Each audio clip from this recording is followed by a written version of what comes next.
আলহামদুলিল্লাহ সবকিছু মিলিয়ে ভালো আছি। আপনারা সবাই কেমন আছেন? আমি প্রথমেই আপনাদের একটা ভুল ভাঙিয়ে দিচ্ছি। ভুলটা হচ্ছে যে আমি বাংলাদেশ সরকারি কর্মচারী কল্যাণ ফেডারেশন থেকে পদত্যাগ করেছি, এটা সঠিক। এখন এই পদত্যাগ নিয়ে আপনারা অনেকেই অনেক রকম মন্তব্য করছেন। অনেকেই আমাকে নিয়ে পোস্ট দিচ্ছে যে মালিক ভাই সংগঠন থেকে সরে গেছে, এটা সেটা, আশিক ভাই সংগঠন থেকে সরে গেছে। অনেকেই আপনারা বলছেন যে এরকম। আবার কেউ লিখছেন যে আমরা সরকার আমাদেরকে পকেট ভরিয়ে দিচ্ছে, ঘুষ দিয়েছে, এই জন্য আমরা সরে গেছি। আবার কেউ বলছেন আমরা যথার্থ বেনিফিট পেয়েছি এই জন্য সরে গেছি। এক একজনে এক এক রকম, যার যেরকম রুচি, যার যেরকম জ্ঞান, সে সেরকম মন্তব্য করছেন। এখন বিষয়টা হচ্ছে, আপনি যখন একটা জায়গায় থাকবেন সেখানে যদি আপনার আত্মসম্মান না থাকে তাহলে কি আপনি সেখানে থাকবেন? এই বাংলাদেশ সরকারি কর্মচারী কল্যাণ ফেডারেশন আমি যুক্ত হবার আগে আপনারা কি এই কর্মচারী কল্যাণ ফেডারেশনের নাম জানতেন? আমি সবার কাছে একটু প্রশ্ন করছি। আমি এই দাবি আদায়ের আসার আগে আপনারা কি সরকারি কর্মচারী কল্যাণ ফেডারেশনের নাম শুনেছেন? এখন বিষয়টা হচ্ছে, সাউন্ড আছে দেখেন, এই ফেডারেশনের জন্য আমি অনেক কিছু করেছি, সারা বাংলাদেশে ফেডারেশনের পরিচিতি এনে দিয়েছি, অনেক কিছু করেছি, কিন্তু ফেডারেশন থেকে আমি আমার প্রাপ্ত সম্মানটুকু পাইনি। ফেডারেশনের যিনি সভাপতি ওয়ারেস আলী ভাই, তিনি সর্বদাই একজন উগ্রপন্থী মানুষ। তিনি সকলের ভুল ধরে বেড়ায়, কিন্তু তার নিজের ভুল তার খবর থাকে না।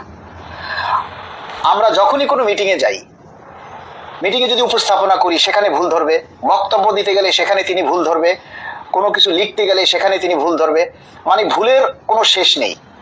মনে হয় যেন আমরা ওনার কাছে লেখাপড়া শিখতে গেছি, সংগঠন করতে গেছি, মনে হয় যেন ওনার কাছে আমরা লেখাপড়া শিখতে গেছি।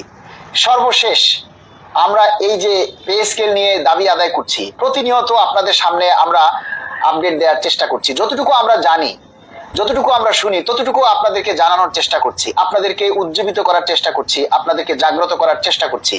এই যে পে স্কেলের দাবি আদায় হওয়ার পর থেকে, পে কমিশন গঠন হওয়ার পর থেকে 17ই অক্টোবর ফেডারেশনের যে আমরা লং মার্চ করেছি, যমুনা অভিমুখে পদযাত্রা করেছি, আমি আমার ডাকে আপনারা সারা দেশ থেকে সারা দিয়ে ঢাকায় এসেছেন এবং সেখানে কয়েক হাজার মানুষ উপস্থিত হয়ে আপনারা আমাদের সেই কর্মসূচি সফল করেছেন।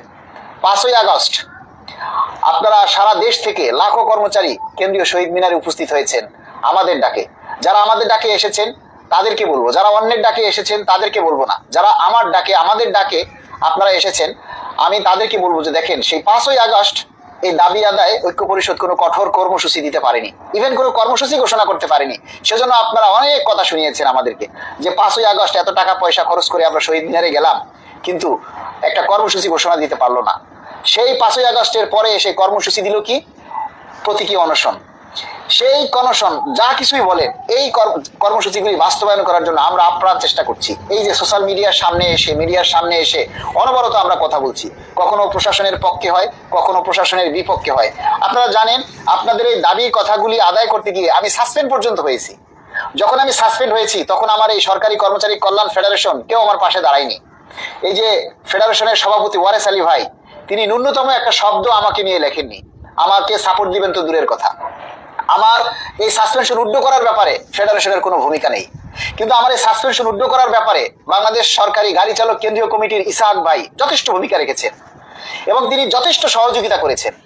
এছাড়া আর কোনো সংগঠন আমার পাশে ছিল না। তারপরে দেখেন, আমার জনপ্রিয়তা বেড়ে যাচ্ছে আর কয়েকজন মানুষের হিংসা বেড়ে যাচ্ছে। এর মধ্যে 1 নম্বরে হচ্ছে মাহমুদ সাহেব, 2 নম্বরে হচ্ছে বেলাল সাহেব, 3 নম্বরে হচ্ছে আমার সভাপতি। তারা আমাকে নিয়ে হিংসা করে। আরে আমাকে দিয়ে ওনার সংগঠনের নাম সারা দেশের মানুষের কাছে পৌঁছে গেছে আর উনি আমাকে নিয়ে সমালোচনা করে। আচ্ছা আপনারা বলেন, আমি যদি আপনাদেরকে ভুল তথ্য দেই, ভুল প্রচার করে থাকি, তাহলে সেটা আপনারা ধরিয়ে দেন যে ভাই আপনি এই তথ্যটা ভুল বলেছেন, এই তথ্যটা আপনি ভুল বলেছেন, এটা আপনি বলেন, ধরিয়ে দেন।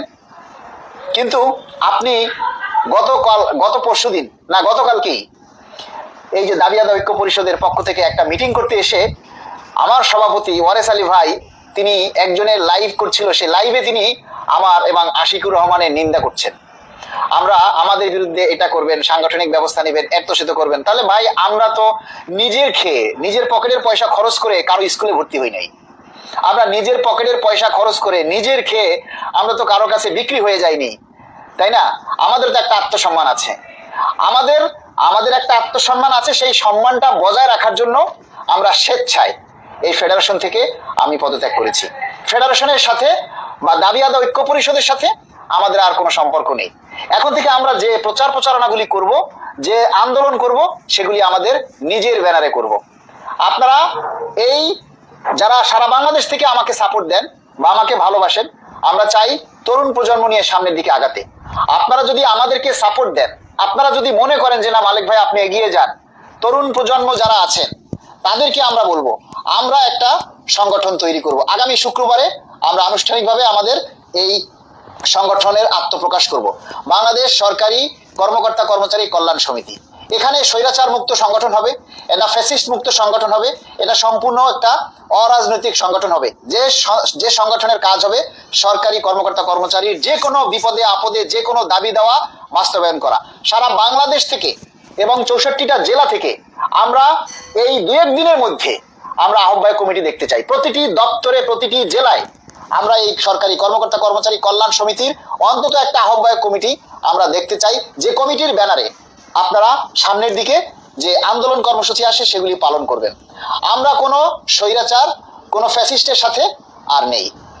আমরা এই তরুণ প্রজন্ম নিয়ে সামনের দিকে আগাতে চাই।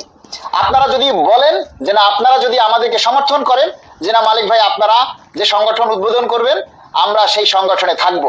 যেহেতু এই সরকারও চাই তরুণ প্রজন্মের জয়গান হোক, তাই আমরা তরুণ প্রজন্ম নিয়ে আমরা এই সংগঠনের আত্মপ্রকাশ করে আমরা সেখানে আপনাদের নিয়ে, আপনাদের ভালোবাসা নিয়ে, আপনাদের দোয়া নিয়ে আমরা এগিয়ে যেতে চাই। আমি শুধু আপনাদের দোয়া চাই, সাপোর্ট চাই। আমি আপনাদের থেকে সরে যাইনি। অনেকেই অনেক কিছু বলছেন, অনেকেই অনেক কিছু কমেন্ট করছেন আমার এই পদত্যাগের কথা শুনে। আশিক ভাই পদত্যাগ করেছে, আমি পদত্যাগ করেছি, আরো কয়েকজন আছে তারাও পদত্যাগ করবে। কেননা আমরা চাই তরুণ প্রজন্ম নিয়ে এগিয়ে যেতে। যেখানে সম্মান থাকবে না সেখানে লেগে থাকার কোনো মানি নেই। আমরা এতটুকু আপনারা দেখেন, এই যে 5ই ডিসেম্বর যে আমরা কেন্দ্রীয় শহীদ মিনারে মহাসমাবেশ করেছি, আপনারা দেখেছেন আমাকে স্টেজে বসতে, আপনারা দেখেছেন আমাকে ওই ডায়েসে দাঁড়াতে দেয়নি। কারণ এই দাবি আদায় ঐক্য পরিষদের কাছে আমাদের পরিচয় শুধু আমরা একজন ইউটিউবার। আমরা ভিডিও করি, ভিডিও প্রচার করি ইনকামের মাধ্যমে, ইনকাম করার লইগ্যা। এই সমস্ত কথাও আমাদের মাহমুদ সাহেব বলতো। তো যাই হোক, আমরা কারো নামে গীবত করতে চাই না। যার যার সংগঠন তারা করবে। প্রত্যেকেরই আলাদা সংগঠন করার অধিকার রয়েছে। প্রত্যেকেই নিজ নিজ নামে আলাদা ভাবে তারা সংগঠন তৈরি করার অধিকার রয়েছে। আমরা কারো সংগঠনের বিপক্ষে না, আমরা কোনো নেতা কর্মীর বিপক্ষে না। আমাদের ভালো লাগে নাই তাই আমরা চলে এসেছি। আমাদের নিজেরা আমরা একটা সংগঠন করে আমরা সেই সংগঠনের মাধ্যমে আমরা আমাদের দাবি দেওয়ার কথা, আমরা আন্দোলন সংগ্রাম আমরা করব। এই অধিকারটুকু আমাদের আছে যদি আপনারা আমাদের পাশে থাকেন। আর আপনারা যদি মনে করেন যে না আমাদের আর সংগঠন করার দরকার নেই, তাহলে আমি এই সকল প্রকার সাংগঠনিক কাজকর্ম থেকে সরে এসে একেবারে ঘরে অন্য কর্মচারীরা যেভাবে চুপচাপ থাকে সেভাবে চুপচাপ থাকবো। যদি এখন সম্পূর্ণটা আপনাদের অভিমতের উপরে নির্ভর করবে। আপনারা দেখছেন এই পর্যন্ত কোনো শীর্ষ নেতাকে এই আমাদের মতো এভাবে লাইভে এসে কথা বলতে, আপনারা আজ পর্যন্ত দেখছেন কোন শীর্ষ নেতাকে একজনের বক্তব্যের প্রতিবাদ করতে, আপনারা আজ পর্যন্ত দেখছেন কোন শীর্ষ নেতা এসে এই যে আমরা প্রতিদিন যে দাবির কথা তুলে ধরি, মানুষের অভাবের কথা তুলে ধরি, পুলিশের অধিকারের কথা তুলে ধরি, সেনাবাহিনীর অধিকারের কথা তুলে ধরি, প্রত্যেকটা মানুষ যে কষ্টে আছে, প্রতিদিন আমরা যে কথাগুলি আপনাদের সামনে তুলে ধরি, আর কোন নেতাকে আপনারা দেখছেন এভাবে তুলে ধরতে? তারপরও আপনারা কিছু মানুষ আছে আমাদেরকে বাজে ভাষায়, নোংরা ভাষায় কমেন্ট করেন, যেগুলি আপনাদের শুধু নোংরা মানসিকতার পরিচয় দেয়। আমি শুধু আপনাদের সাপোর্ট চাই, আপনারা সাপোর্ট চাই। এবং আপনারা যারা আমাদের এই সংগঠনে, নতুন যে সংগঠন সরকারি কর্মকর্তা কর্মচারী কল্যাণ সমিতির, এই সংগঠনে যারা যুক্ত হতে চান, নেতৃত্ব দিতে চান, আমরা তরুণ প্রজন্ম, তরুণ প্রতিনিধি চাই, 64 জেলার প্রতিনিধি চাই।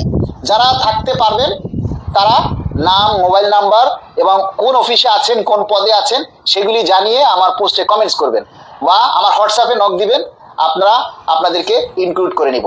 এবং আমরা চাই প্রতিটি জেলায় এই কর্মসূচিগুলি, এই আমাদের এই সংগঠনের নামটা ছড়িয়ে যাক আপনাদের মাধ্যমে।